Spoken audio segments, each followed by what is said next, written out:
ಪಾಕಿಸ್ತಾನ ಮತ್ತು ಭಾರತದಲ್ಲಿ ಯುದ್ಧದ ಕಾರ್ಮೋಡ ಆವರಿಸಿಕೊಂಡಿದೆ. ಈ ಸಂದರ್ಭದಲ್ಲಿ ಭಾರತ ಕೆಲವೊಂದಷ್ಟು ಕಠಿಣವಾದಂಥ ನಿಲುವುಗಳನ್ನು ತೆಗೆದುಕೊಳ್ತಾ ಇರುವಂಥದ್ದು ಇದು ಪಾಕಿಸ್ತಾನಕ್ಕೆ ಮರ್ಮಾಘಾತ ಆಗ್ತಾ ಇದೆ. ಯಾಕಂದರೆ ಭಾರತ ಇಷ್ಟರ ಮಟ್ಟಿಗೆ ತನ್ನ ಜಿದ್ದನ್ನು ತೀರಿಸಿಕೊಳ್ಳುತ್ತೆ ಅಂತ ಪಾಕಿಸ್ತಾನಕ್ಕೆ ಕೂಡ ಭಾವಿಸಿರಲಿಲ್ಲ.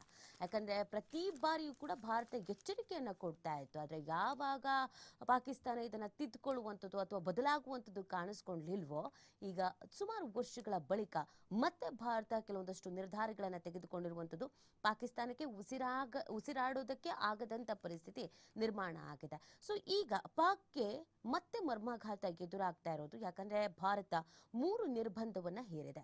ಯಾವುದದು 3 ನಿರ್ಬಂಧ? ಇದರಿಂದ ಪಾಕಿಸ್ತಾನಕ್ಕೆ ಏನು ಸಮಸ್ಯೆ ಆಗತ್ತೆ ಅನ್ನೋದನ್ನ ನೋಡೋದಾದ್ರೆ, ಭಾರತದ 3 ನಿರ್ಬಂಧಗಳನ್ನು ಹೇರಿರೋದು.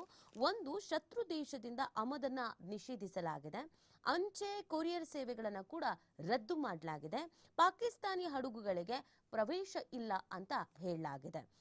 ಪಹಲ್ಗಾಮ್ ಉಗ್ರ ದಾಳಿಯ ಬಳಿಕ ಪಾಕಿಸ್ತಾನಕ್ಕೆ ತಕ್ಕ ಪಾಠವನ್ನು ಕಲಿಸೋಕೆ ಮುಂದಾಗಿದೆ ಭಾರತ. ನೆರೆಯ ದೇಶದ ಮೇಲೆ 3 ಹೊಸ ನಿರ್ಬಂಧಗಳನ್ನು ಹೇರಿದೆ. ಪಾಕಿಸ್ತಾನದಿಂದ ಯಾವುದೇ ವಸ್ತುಗಳ ನೇರ ಮತ್ತು ಪರೋಕ್ಷ ಆಮದಿಗೆ ಬ್ರೇಕ್ ಬೀಳ್ತಾ ಇರೋದು. ವೈಮಾನಿಕ ಹಾಗೂ ರಸ್ತೆ ಮಾರ್ಗದ ಎಲ್ಲಾ ರೀತಿಯ ಅಂಚೆ ಕೊರಿಯರ್ ಪಾರ್ಸಲ್ ಸೇವೆಗಳನ್ನು ರದ್ದು ಮಾಡಿರುವಂಥದ್ದು. ಪಾಕ್ ಹಡಗುಗಳು ಭಾರತದ ಬಂದರುಗಳಿಗೆ ಬಂದು ಲಂಗರು ಹಾಕುವುದಕ್ಕೆ ಪೂರ್ಣ ವಿರಾಮ ಬೀಳ್ತಾ ಇದೆ.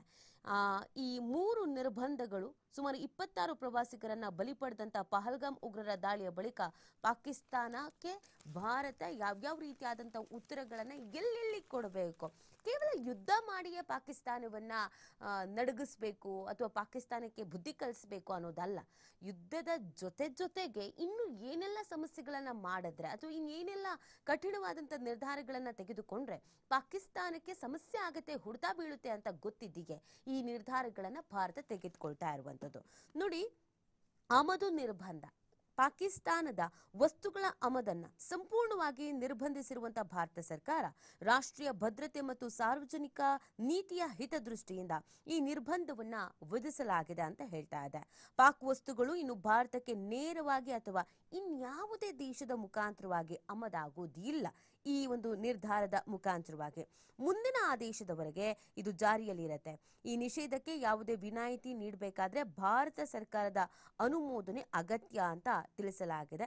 ಇದರಿಂದಾಗಿ ಭಾರತಕ್ಕೆ ಪಾಕಿಸ್ತಾನಿ ವಸ್ತುಗಳ ಆಮದು ಶೂನ್ಯಕ್ಕೆ ಇಳಿತಾ ಇದೆ. ಏನೋ ಎಮರ್ಜೆನ್ಸಿ ಆಗ್ಲೇಬೇಕು ಒಂದು ವಸ್ತು ಆಮದು ಅಂತ ಅಂದ್ರೂ ಕೂಡ ಭಾರತ ಸರ್ಕಾರದ ಅನುಮೋದನೆಯನ್ನ ಇಲ್ಲಿ ಪಡ್ಕೊಂಡ್ಲೇಬೇಕಾಗತ್ತೆ. ಇನ್ನು ಯಾವುದರ ಸಾಗಣೆ ಸ್ಥಗಿತ ಆಗತ್ತೆ ಇದರಿಂದ ಅನ್ನೋದು ಬಹಳ ಕುತೂಹಲ ಇರುವಂಥದ್ದು.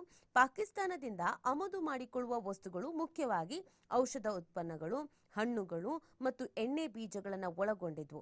ಈಗಿನ ನಿರ್ಧಾರವು ಪಾಕಿಸ್ತಾನದಿಂದ ಭಾರತಕ್ಕೆ ಬರುವ ಎಲ್ಲಾ ಸರಕುಗಳ ಸಾಗಾಣಿಕೆಯನ್ನು ಸಂಪೂರ್ಣವಾಗಿ ಸ್ಥಗಿತಗೊಳಿಸ್ತಾ ಇದೆ. ಆದರೆ 2019ರ ಪುಲ್ವಾಮಾ ದಾಳಿಯ ನಂತರ ವರ್ಷಗಳಲ್ಲಿ ಆಮದು ಪ್ರಮಾಣ ಕಡಿಮೆ ಆಗಿತ್ತು.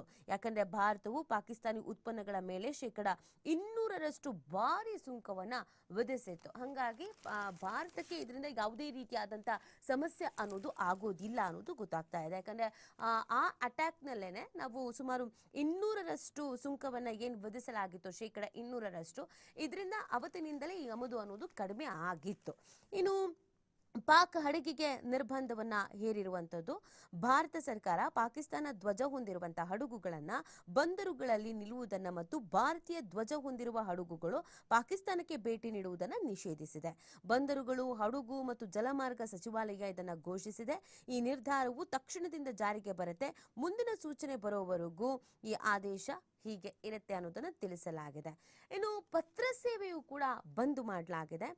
ಪಾಕಿಸ್ತಾನದೊಂದಿಗಿನ ಎಲ್ಲ ವರ್ಗದ ಮೇಲ್ ಆಗಿರ್ಬೋದು ಮತ್ತು ಪಾರ್ಸಲ್ ವಿನಿಮಯ ಆಗಿರ್ಬೋದು, ಇದೆಲ್ಲವನ್ನ ಕೂಡ ಭಾರತ ಸ್ಥಗಿತ ಮಾಡಿರುವಂಥದ್ದು.